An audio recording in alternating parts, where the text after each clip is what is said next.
Sir sir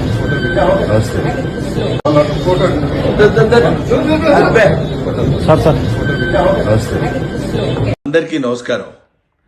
నేను ఇవాళ పొద్దున్నే నిద్ర లేవగానే ఒక వీడియో చూసుకుని నవ్వుకున్నాను.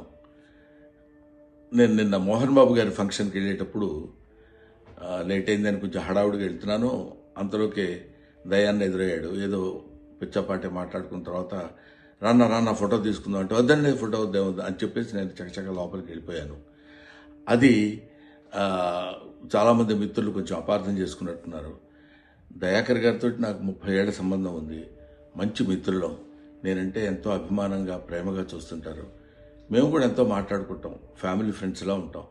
అటువంటిది సరదాగా ఆయనతో నాకున్న చనువుతోటి నేను ఉండండి అని చెప్పేసి ఇలా తోసి వెళ్ళిపోతే దాన్ని నేను ఆయన ఏదో కావాలని తోసినట్టు ఏదో ఒక రకమైనటువంటి మిస్అండర్స్టాండ్ తోటి మిత్రులు, మీడియా మిత్రులు అలాగే దాన్ని అపార్థం చేసుకున్నారు. అలాంటిది కాదు. ఆ తర్వాత కూడా ఫంక్షన్లో నేను ఆయన చాలాసేపు మాట్లాడుకున్నాం. అంతకుముందు మాట్లాడుకున్నాం. ఫంక్షన్ అయిపోయిన తర్వాత కూడా మేము మాట్లాడుకున్నాం. కానీ ఇది పొద్దునే చూడగానే ఆయన నేను చూసుకుని నవ్వుకున్నాం కూడా. ఇది చూడడానికి మిత్రమా ఇట్లాగా అనుకున్నారు అన్న ఇట్లాదే దీన్ని మిస్అండర్స్టాండ్ చేసుకున్నారని ఆయన అంటే నేను కూడా ఎంతో అయ్యో ఇదేంటి ఇలా జరిగిందని ఆయన్ని ఎక్కడ అపార్థం చేసుకుంటారో అని అలాంటిది కాదు అని చెప్పడానికి క్లారిటీ ఇవ్వడానికి మాత్రం మీ అందరికీ ఫోన్ చేసి చెప్తున్నాను.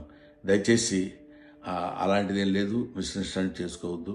ఇన్ని సంవత్సరాలుగా ఆయనకి మాకున్న అనుబంధంతో మేము ఇద్దరం సరదాగా అలా మాట్లాడుకున్నాం తప్ప వేరే విధంగా కాదు.